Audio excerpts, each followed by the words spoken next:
Hello, everyone. Welcome to Ecoffee with Experts. I'm your host, Matt Fraser. And on today's show, I have a very special guest who is going to be talking about how to build a superstar team for your marketing agency so you can have a life.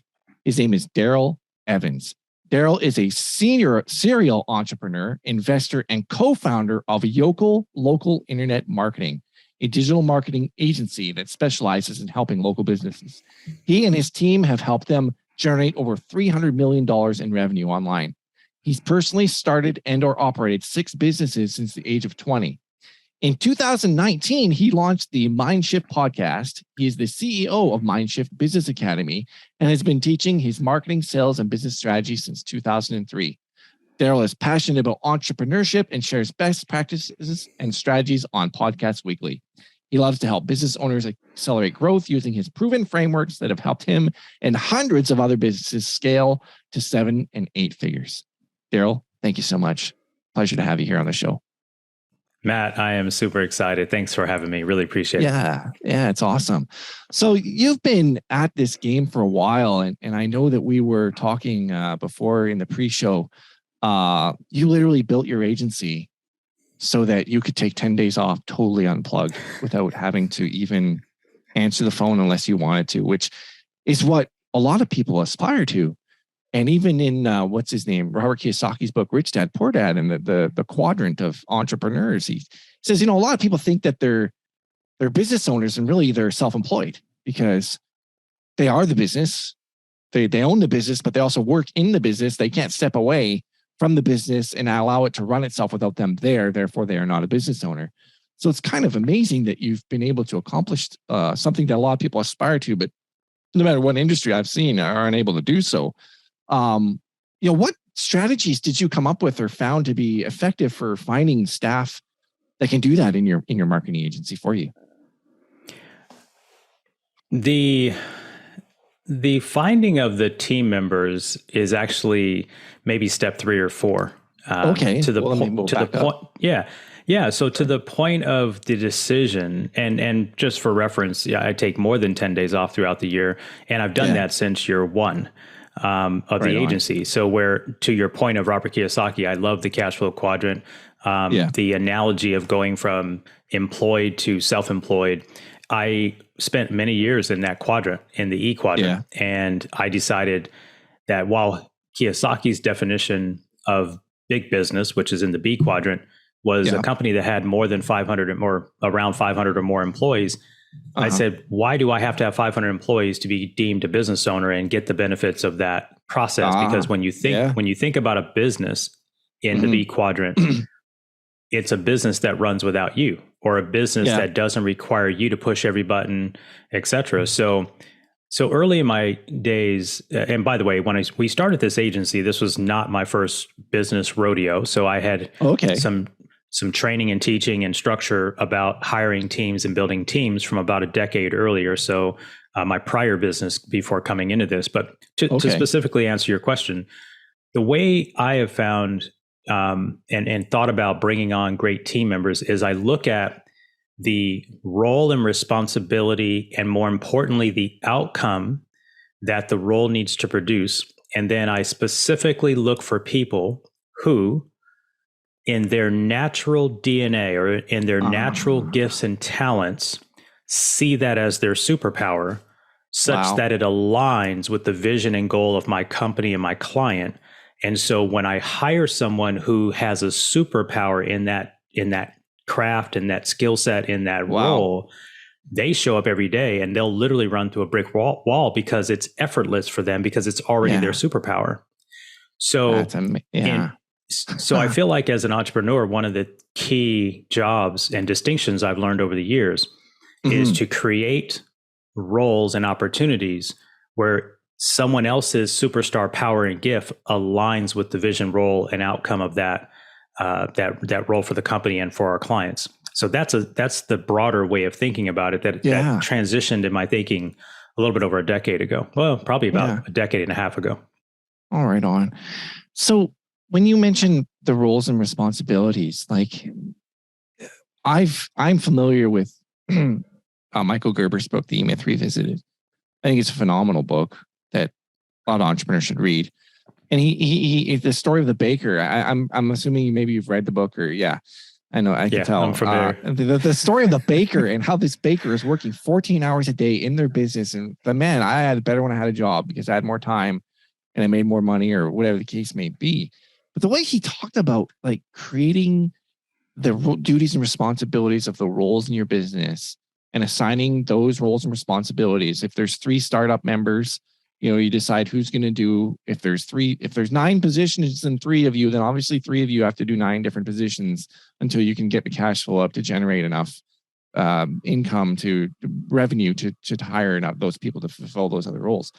But how did you do it? Like, for instance, let's say you needed a content manager or an SEO person, a content marketer, SEO person. Did you actually go and look at like Indeed.com, find those job descriptions, kind of use it as a template for your own business, and then go and find that super person? Or how else did that come about that you figured that out?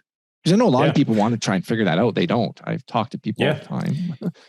Yeah. So I think in the marketing agency side of it, I think we look at a couple of things. Is this role a part of sales, customer acquisition, or is it part of fulfillment? Right? Is it part of fulfillment? So let's discuss, that's kind of where we need to start. So my business partner and I, we obviously needed to get business in the door, which is selling the work. We needed to, and marketing and sales is sort of on the same side of the equation. And then we need to fulfill the work. And so the way I think about agency is there are subject matter experts that need to fulfill the work. And then there are people that need to market and sell the work, right? And keep client relationships. So if we split it as simple as that, we can at least at the very basics decide who's going to handle sales, marketing, and client relationship, and who's going to handle execution and outcome and results. So for us, I think the best thing is in an agency, or really any business, I coach businesses all the time, and that is simplify what you're delivering at the beginning, so you don't have overwhelm and you're giving people jobs that they're not good at, right? Wow. So unfortunately, you can't ask in a digital marketing agency sense, it's not practical for someone who's great at SEO to also be great at paid advertising. And the reason for that is while keyword research lives on both sides of that spectrum, one of them has to be a copywriter, because writing good headlines is different than writing a good blog post. Right. The blog post headline doesn't track well to ad and, Google ad awareness. Then you have to think about the other mechanisms. So you've got to really be careful with, a lot of companies use personality testing and things of that nature. And I got introduced to Kolbe A Index, which is by Kathy Kolbe's program. And what it tells you about someone is their natural mode of operation, meaning it gives you who they are by their natural instinct. And the issue with that is you figure out whether someone has a tendency to do certain things related to that role. The best example is sales. There are certain things that people just will not do that are required for a sales role. It doesn't matter how much training you give them, it's just not going to happen. It's not. And so what I learned in her program and from her work, and why I use it all the time in the hiring process, is if someone's coming in and they need to be analytical thinkers, critical thinkers, meaning, and a lot of what we do in digital is critical thinking. Yeah. It's not surgery like in medicine. It's not law. But it is critical thinking, because you're going to give a hypothesis to a marketing strategy. You're then going to create a plan. You're going to execute the plan. Then you're going to have to evaluate the results. And because nothing happens in a vacuum, you're going to have to iterate on the result, good or bad. Yeah. And that's critical thinking. And that's where a lot of people make mistakes in marketing, because it's not linear. So Kolbe helps me find critical thinkers who have the ability to both strategically think, make plans, execute, and adapt, if you will, just like a scientist would, right? Did the hypothesis prove or did it not prove? And what can we do to iterate on it next? And be able to do that quickly. That's what we do in digital. And it seems there's a lot of stuff online today makes digital marketing seem like it's just pushing a few buttons and making magic happen. But there's a lot more critical thinking than most people realize. Wow. Like, that's just me. There's so many things you said there that I'm just like, wow, because yes, there are so many people. Even I was sharing off camera with you. I was the marketing director of a dealership, and they that's all they thought I did was I pushed buttons, and made magic. It made magic. They didn't understand the hours and hours of research and thinking that I had to do in order to pull off what I pulled off. Yep. And it's interesting that you know, talking about the different mindsets and DNA, if you will, of people in regards, because, you know, some people are of the philosophy that anybody can learn to sell. And I'm not quite so sure that that is the case, unless you're going to. I know it's not the case. Yeah, there you go. I've been doing it for 30 years. I know it's not the case. I know. I mean, you can learn the scripts. They can teach you the scripts. They can teach you the objection handling. But the core ability to invite a conversation, and that's really what it is. Like, I teach sales. I teach a program called high ticket conversions, which is a sales program, right? I've sold everything from t-shirts and widgets and sportswear all the way up to $100,000+ contracts. So the process of selling doesn't change, but I don't think everybody can sell, because it's all a mindset game. So I would say, if you're open to the shift of the mindset, which is obviously ironically why I call my podcast the Mind Shift podcast. But I'm with you. I'm not trying to make a salesperson. And oddly enough, if I do something in DISC, like if I run someone through a DISC profile, or I run them through a Kolbe A, I will find there are certain characteristics that if they don't show up right in Kolbe A, they will never get a sales job in my world, because there are certain characteristics in their natural DNA that have to be present. Wow. So it makes it's not emotional for me. It's not emotional. I need to make sure they're fit the culture. All of those things happen before the Kolbe A. It's not like everybody I interview goes through a Kolbe A, but only the last 2 or 3 top candidates go through the Kolbe A. And if they don't align with what I know a salesperson's Kolbe index should look like, they just don't get the offer, even if I loved them. Yeah. Right. And that also, Matt, helps you in other areas of the business. Right. I remember an individual I interviewed, and I thought the first interview was a rocky interview. I thought but that they were talented. I brought them through the second interview. We seemed to butt heads ideologically a little bit, but I'm like, but man, they know so much about this. And I'm like, so am I taking this? Am I getting personal about this? And so I brought them to the third interview, and I hired that person because of the Kolbe A. So I got unemotional. Wow. I did. I got unemotional about the what I perceived to be friction in the first 2 interviews, but because their talent was so immeasurable that I brought them through, and they scored the best in the Kolbe. I gave them the job. That person was one of the best rock stars I've ever worked with. We're still friends to this day, even though that was some years ago. They moved. Yeah, of course they did. Yeah, I hire a lot of people who move on because we don't stand in the way of what they want to do in their career. A lot of times the best people that I hire go and do other things because we give them a pathway to excel at their genius. And those people who are really good at what they do, they may decide to go start their own company. They may start to hang their own shingle on their own freelance gig. Yeah. So, and that's okay. And you look at it as a mentoring role of, I do. It sounds to me. Mm-hmm. Coaching and mentoring your. I'm not trying to hold anybody to be at my company if you want to stay. We just had a young lady who'd been with us for 7 years. Yeah. I recruited her actually. Yeah. And I am actually very surprised. I think she was coming up on 6.5 years, actually. I couldn't even imagine that she would have stayed 6.5. She's so talented.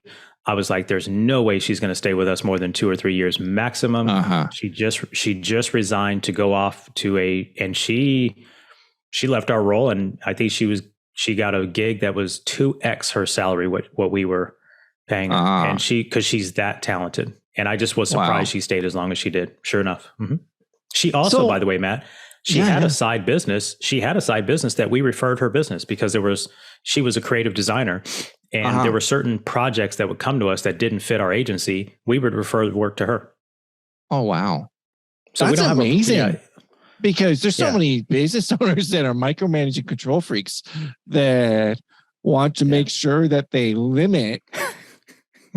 severely limit what you do for them in regards to any extra. You got to kind of keep your day job or your side gig a secret, lest you quote unquote get fired, let alone not getting in my referrals place. from that's pretty amazing. Not in my place. Yeah. So I think if you look at studies in corporate America, and I haven't spent any time in corporate America that at length to be able to speak from personal experience. But what I can tell you from what I hear, and I can tell you from people that I interview who were at corporate, who started a freelance gig, who now want another corporate job, if you will, with me. Not that we're corporate, we're a small business, but here people don't leave jobs; they leave bosses. They don't leave jobs, they leave bosses. The vast majority of people who quit jobs don't quit the job, they quit the boss that they work for. And that's you could just look that up. That's not my personal experience because I haven't had a job, the majority of my life. But so when I look at that data, my job is to how do I give them an environment where I'm not in their way, but I can align what they do with what we need to do as a vision. So my job is to set a clear vision and hopefully give them a pathway to go down that path, because they should know that job better than me anyway. Right? If I'm doing it right. If you're smart. So how can I micromanage them? Yeah, exactly. So my head of content, how can I micromanage her? I'm not an editor. Yeah. She knows more than you do. Right. So how can I micromanage her? My job's to coach her. My job's to give her a pathway. My job's to make sure that there are some guardrails to what we are trying to accomplish for the client. But if there's a problem with content, I can't solve it. My job's to give her a seat at the table. Here's a perfect example. This is amazing. We were just talking about pay rates to our freelance writers, because we have a team of freelance writers. We have our in-house, right? She says, Darrell, I think we need to evaluate what we're paying our writers. I'm like, great. Here's what I told her, Matt. What should we pay them? Like, what's the bump? Yeah. She goes, well, one of the writers wanted to leave and he was just saying da-da-da. And I said, well, what does he want? And she told me what he wanted. And I said, well, is that what he wants, or is that what everybody should be getting paid? And she goes, I think that'll help me save him. And I think the other writers will appreciate the bump. I said, give it to him. Yeah. What am I supposed to do? Micromanage 3 cents a word? What the? Yeah. What am I supposed to do if the market's? And I've heard it said that it costs 40% to beyond 40% more to find a new person to replace the existing person than to just give the person, in regards to all the time it takes and all of those things. And I won't go in there, but I've literally talked to, with all respect, I won't name names, but agency owners who don't want to grow because they don't think that somebody else can do web design better than them. And I'm like, I sit there, Darrell, and I shake my head. I'm like, I don't know what you're doing, man. Like, do you want a business or do you want a job? Because right now you have a job. Like, you're not going to make enough money. You only have one source of income, even though these are all your clients. But like, if something happens to you, you're done.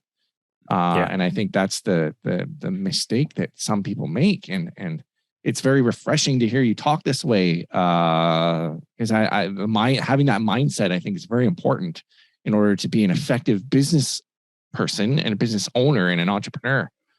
So when you're looking for these people, like, obviously you're not looking for someone who is new.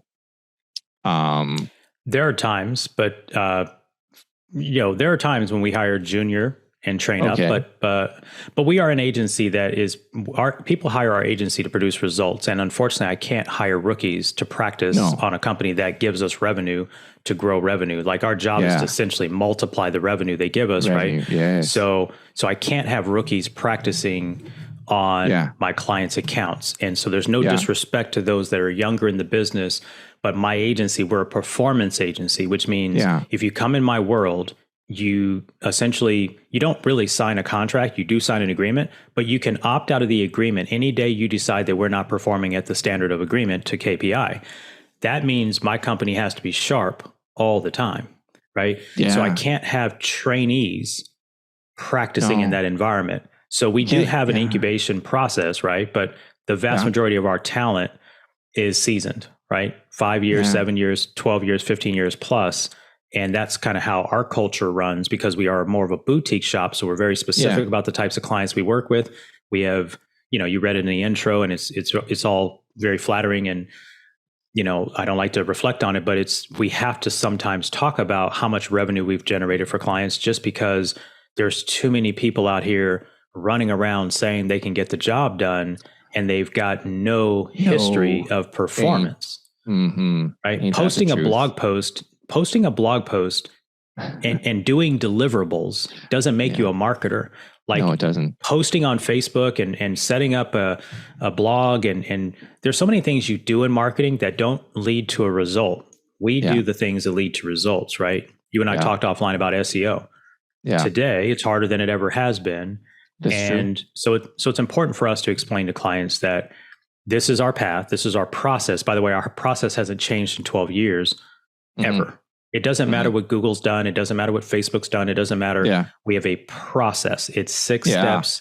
We apply it to everyone, and that makes it somewhat routine. But again, back to the individuals, the goal is to hire people that are senior individuals in the industry that want to be in a performance environment to do what they do best. How do you find them? Typical places. Yeah, typical places. LinkedIn, Indeed. We generally post in a couple places. Nothing super fancy. We're very clear about how we write our job descriptions. And Matt, there's one thing that people ask me a lot about, and there's a piece to the top portion of the job description that has been a key for us, and that is sort of describing the day in the life of a person in that role. Or another way of thinking about it is a couple of 2 or 3 sentences that say the person who would enjoy this role is this type of person, and we're describing what type of person would fit well, because a lot of people think they can do the technical thing, right? The responsibilities, the deliverable items, right? The roles and responsibility. We put this one little paragraph, 2, 3, 4 sentences in that says the person who'd be a good fit for this role is this, and this. Wow. Right? If you enjoy this, and this could be a good opportunity for you. We'll also sometimes put in there, if this is not how you normally think, then this is probably not a good role to apply for. And so we try to let that, I don't know if everybody reads that, but I will say in our first interview, one of the first questions we ask, there's only 5 questions in the first interview, by the way. It's the same 5 questions for everybody, whether it's there's one question very specifically, and that is, what was it about the job description that called out to you and made you feel like this was a good fit? That is golden. They get to tell us what they saw. And when I get generic answers, I know they didn't read the job description. And therefore, a lot about and then them. some people will read me, the part where you said that the person who does this, and this, that's who I am. Wow. That's kind of the response. That's what happens. So therein lies. That's amazing.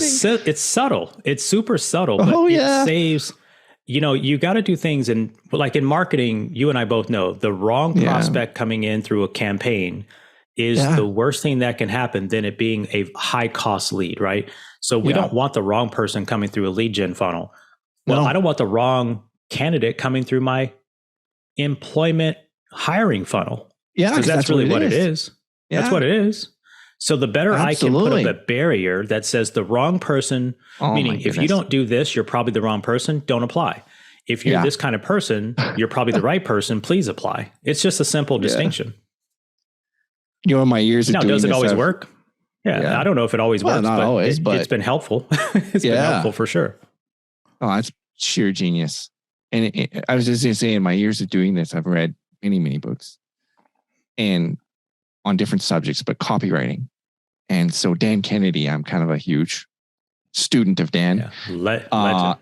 Legend. Legendary. I've read so many of his Ultimate Sales Letter, Ultimate Marketing Plan, all of them almost, and subscribed to his monthly newsletter for over 4 years.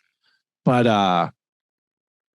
the point I'm trying to make is that in his teaching on copy, he talks about putting copy in that disqualifies people from even becoming a customer. And so it's just amazing how you've taken that and put it into like your employment funnel, as you said, to like, if this is not for you, and even described the potential type of customer, prospect, employee that you want in who they are, not what they can do, but who they are. And it's no wonder you're able to find and filter out and filter out people, talent that are attracted to your agency. It just makes so much sense. That being said, how strategic? So you set up an interview process where there's multiple steps and multiple touch points, I guess. I think you mentioned 3 or 4 different stages before someone gets interviewed. Yeah. Oh, no. Generally 3 before they get hired. Yeah. And are you involved in all of those steps, or do you have other people that are involved in step 1, 2, and they don't get to you until step 3? Actually, it's the reverse. I'm actually involved in step 1. I generally have our production manager, marketing operations manager usually handles 2 and 3.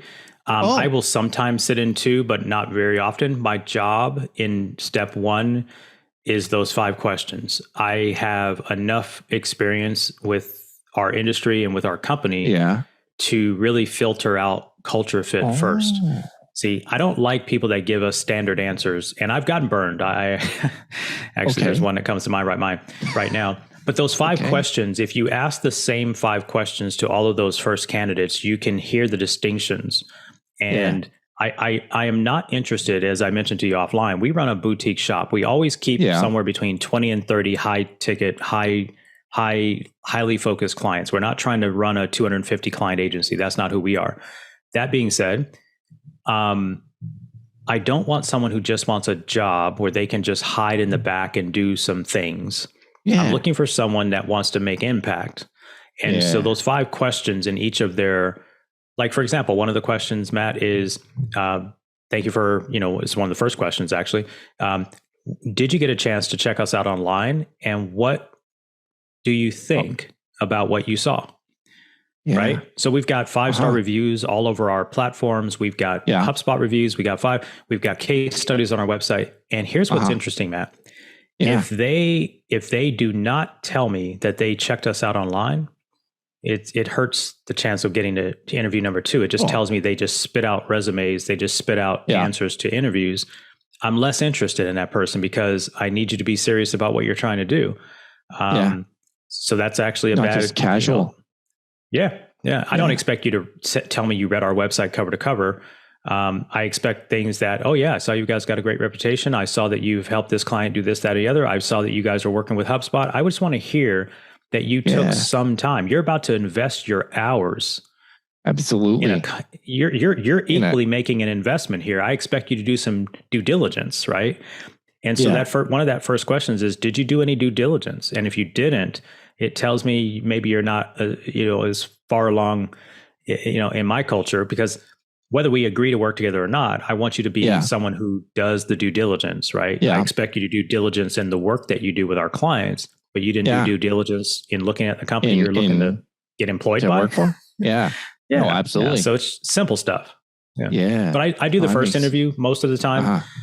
I block them. They're time blocked, so I get through them very efficiently. I usually get through them in 3 days, because generally when we put a post up, we still get 100 resumes. It's crazy.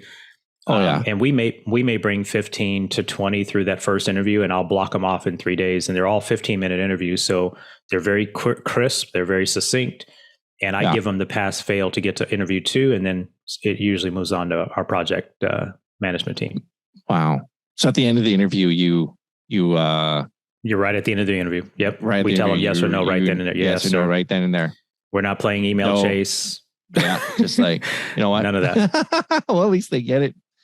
Anybody ever ask you why Why are they say, okay, well, thank you. Yeah, no, I tell them why. I'm very clear, Matt. I'll say, okay. hey, yeah. I don't want to waste people's time and be, in fact, the young lady that I told you that just resigned after 6.5 years, I remember inviting her to interview with us back then. And at the end of that interview, I said, I love you. I think you would fit well with our company. I think you are talented. I just don't think you're exactly the right fit for this role at this moment. However, if I do find that, I say, is it okay if I keep in touch with you and invite you back for another opportunity in the future? So I love to do that, which is also why I like the first interview, because someone may not be right for the role today, but they may be highly talented and they may have been more ambitious in wanting, right? I get a lot of people who are super talented and they're taking an ambitious jump to take a bigger position. And that's a bad thing for me. But if I see that they took the ambition to come to that interview, I'm looking for their forward momentum in a career. So I love to keep in touch with people. I probably have hired 4 or 5 people who didn't get through the first interview and even the second interview. And I called them back a year later or something, and they've joined our team. For a different role, though. Different role or similar role or similar role. Yeah. Wow. Yeah. So you make sure you don't like just slam the door on them. And well, it's a relationship business, right? I mean, to your earlier point, your earlier point, just like hiring and replacing someone costs a lot of money. Trying to find people costs a lot of money. So if I've got someone I can keep a relationship with, and maybe it's not a no, it's just a not now. It saves us a lot of time and energy, right? Absolutely. So here's a question that is going through my mind right now is retention. Like, how do you retain? So I understand you coach people and they move on. And a lot of people want to hang on to people. But what is your methodology or philosophy? Like, how do you retain people? Like, do you think is it, because everybody, let's be frank. I mean, well, I don't know. I'm just thinking here. Like, I don't know if money is the biggest motivator for people. Studies have shown that it's not. It's like number 6 or something on 1 to 10. But yet, people do like making money. But being a part of something bigger than themselves is usually a motivator. Being appreciated.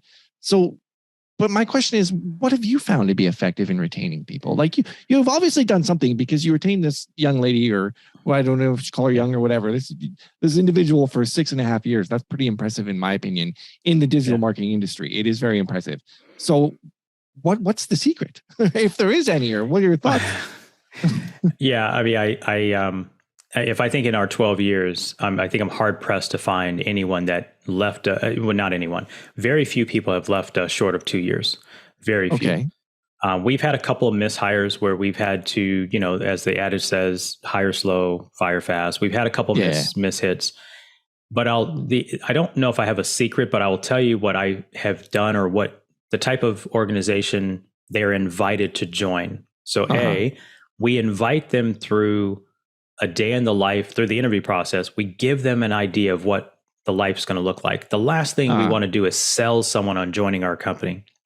Yeah. So a few things that I think are helpful is we hire people who are talented in their skill set, right? We've already talked a little bit about that, which means me and or my now former business partner, but we don't lean over their shoulder and micromanage their skill set. So we coach them up and provide training and resources so that they can get better. Yeah. But we're not there telling them what to do. We're literally hiring people and saying, based on the needs of this client, what do you recommend? And you know how many people work in companies where their bosses don't ask them for their opinion, right? Oh, probably very many. So we value their opinion. They always have a voice. They always have a voice in the strategy and the execution for the client. Another thing is, we provide a rich and robust opportunity for personal development, leadership growth, training and education.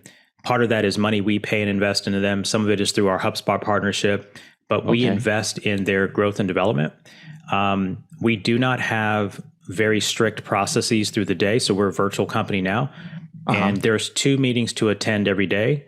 One of them is about 15 minutes. The other one could be 15 to 30 minutes because of the way we run our business. We're an agile sprint agency, which means Okay. every week that we come in, we've got a set number of clients that we're sprinting on, and we're having these very short meetings where we're not tying their time up all day, and then they get to go do what they do best. So I think that level of trust is given to them, and they feel maybe that, hey, these guys respect us enough to not be over our shoulder checking in on the chat system every 5 minutes. What are you doing? What are you doing? What are you doing? Right. Yeah. So we don't do that. We're an outcome-based company.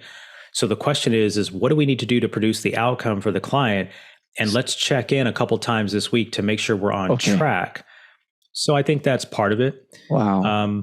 And I think the thing that people have told us and is that we just treat them like humans. I mean, we don't treat anybody the way we wouldn't want to be treated, right? Yeah. So even if things happen that are negative, we have bad outcomes or we have some challenging issues, we coach to the issue. We don't critique the person. We coach the issue. Okay. Right? You're not a bad person if you didn't get the job done.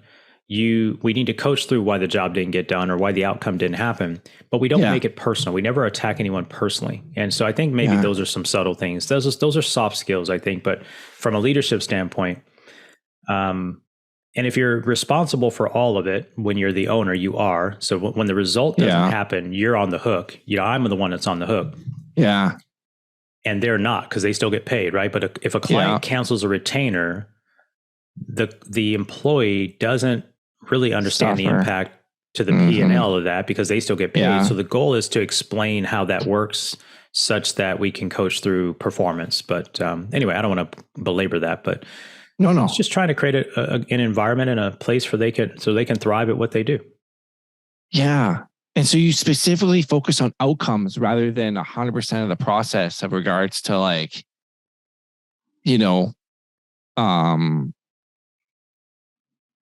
them documenting what they're doing every 15 minutes or creating a daily plan for them of every 15-minute increments. Because I've talked to some business owners who think that the key to creating a role is to, number one, do it and document it.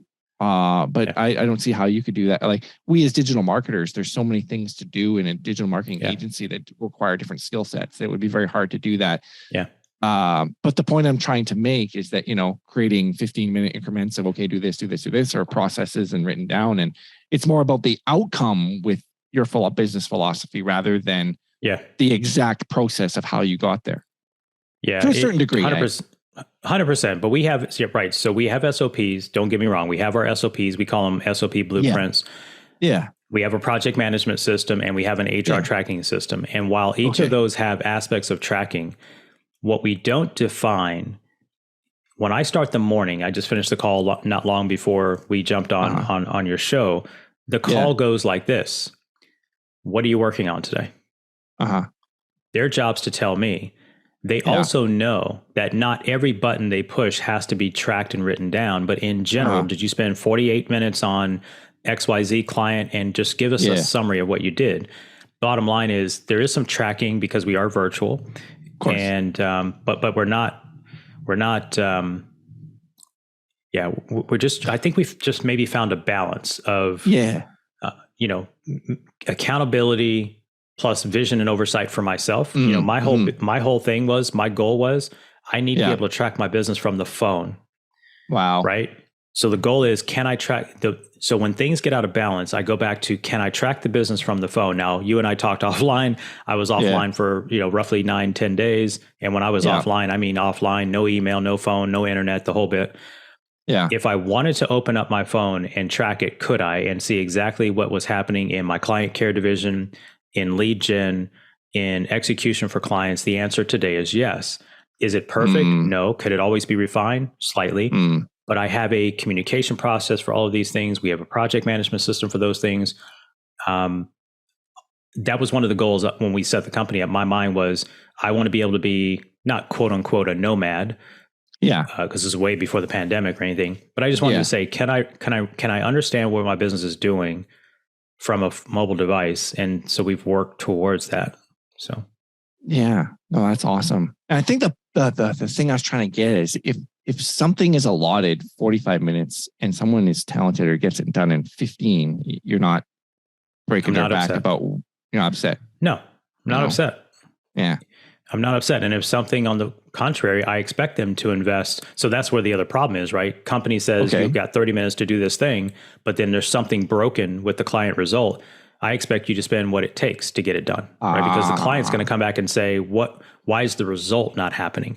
And if the result's not happening and you tell me, oh, Darrell, you said I could only work on that for 30 minutes. Well, the result wasn't there, but you said the result, I only had 30 minutes. So the goal is, what is it going to take to get the result? Yeah. So one of the philosophies, one of the philosophies is, what would I do if I only got paid when the client got the result? Yeah.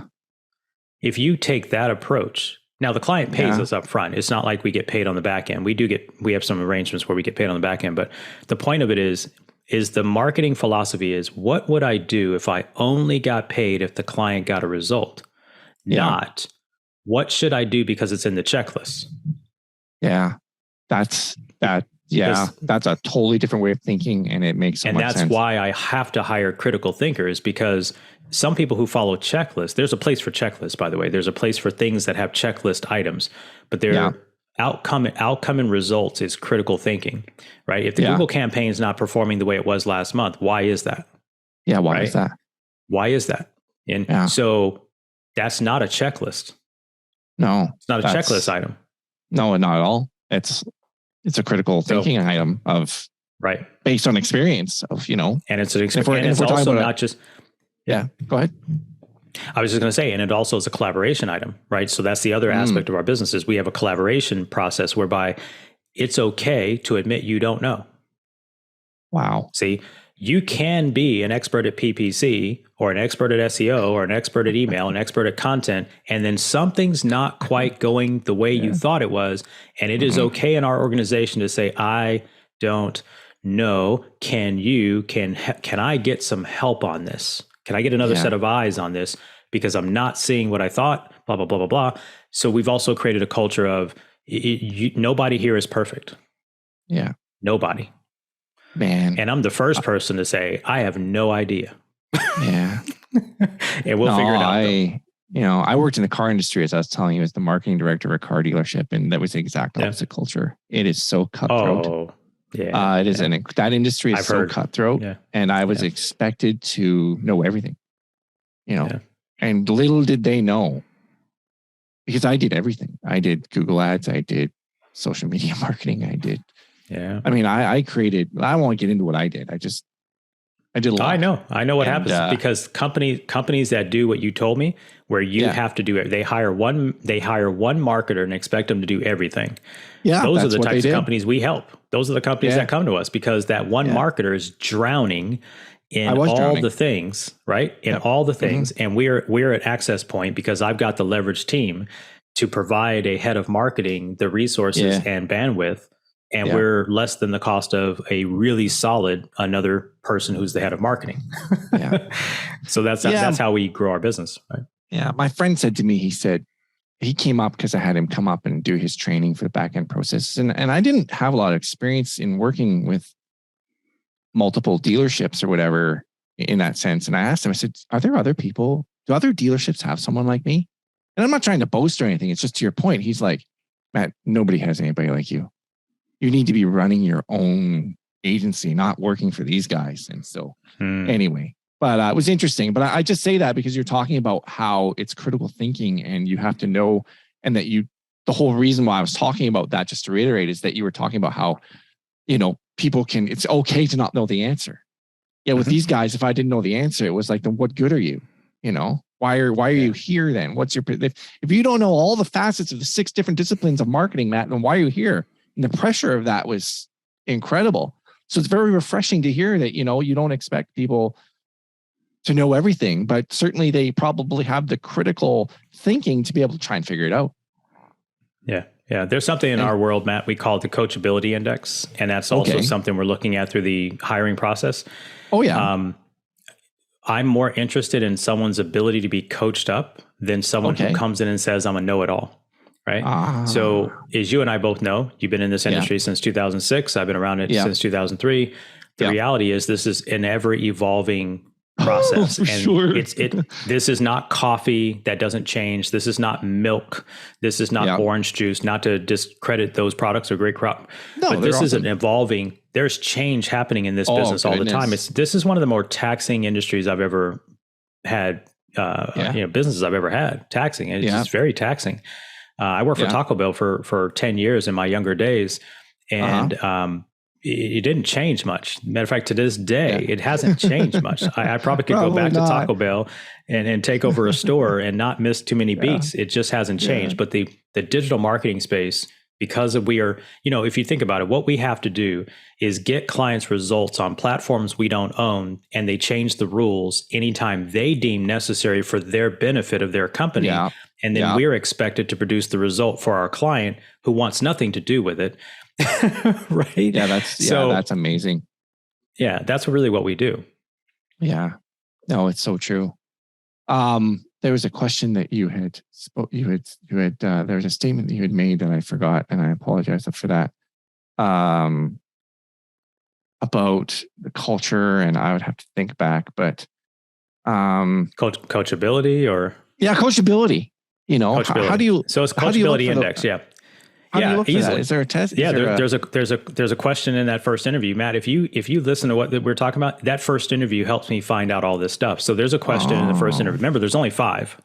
Only 5. So one of them was did you do any due diligence on us? The second one has to do with motivation for looking for a job. We didn't talk about that one. The third one, one of the ones though that looks for coachability index is we asked them, what are 3 things that you absolutely suck at? And that usually catches them way off guard.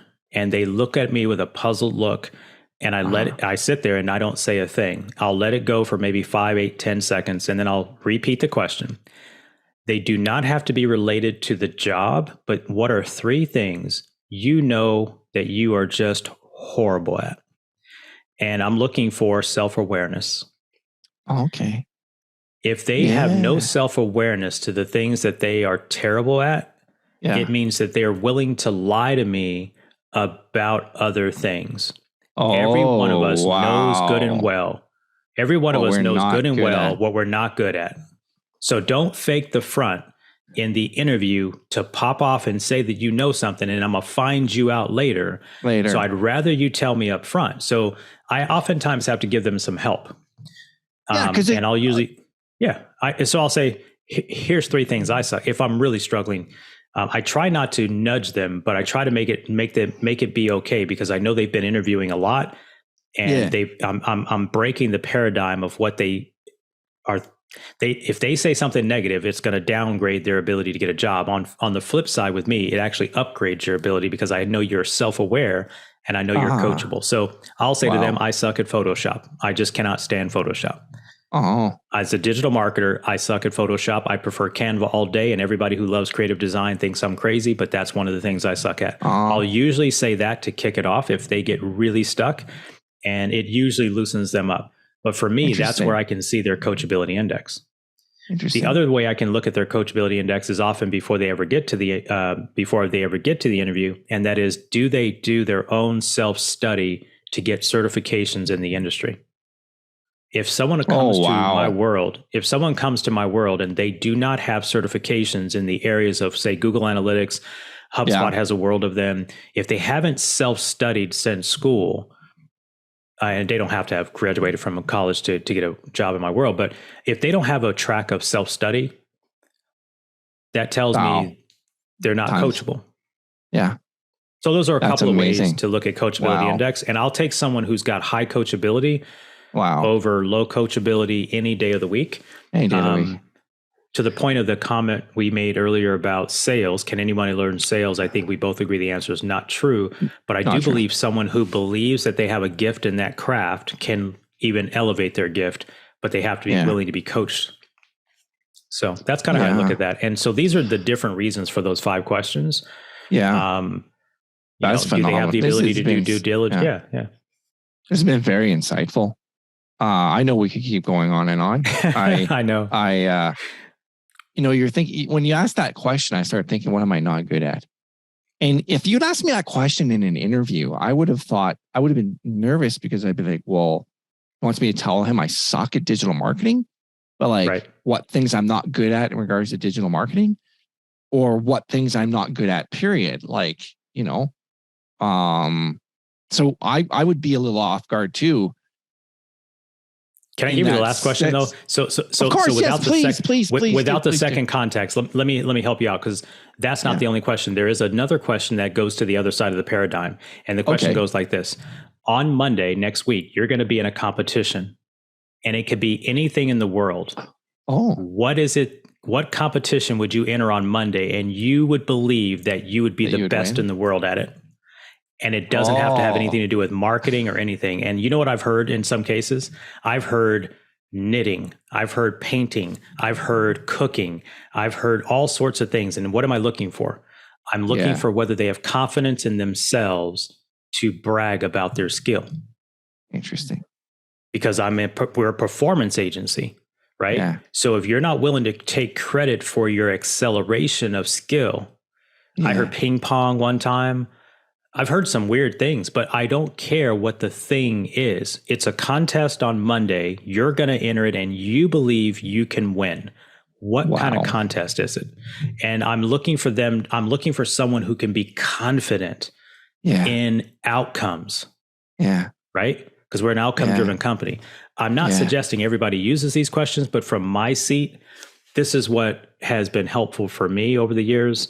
And for whatever reason, I'm forgetting the fourth question. Oh, the fourth question really just is, or the fifth question, by the way, these aren't in order, is what has you looking for a new role today? And I'm trying to just figure out what their motivation was to take a look at our job in the first place. Those are some very, very sophisticated, engaging questions, I would say. Did you develop this process yourself, or through These experience? These are 100% my questions. Yeah. 100% my questions. Yeah. Tip my hat to you. I don't know how I came up with these, but over the years, do enough interviews. I've been hiring since I was so as I mentioned, I worked for Taco Bell many, many, many years ago. And I was a general manager at age 20. So I've been hiring people since I was 20 years old. So I'm not new at interviewing people and hiring people. And through the years of my other businesses, it's like you refine the process of saying, what did I miss on that hire? What did I get right on that hire?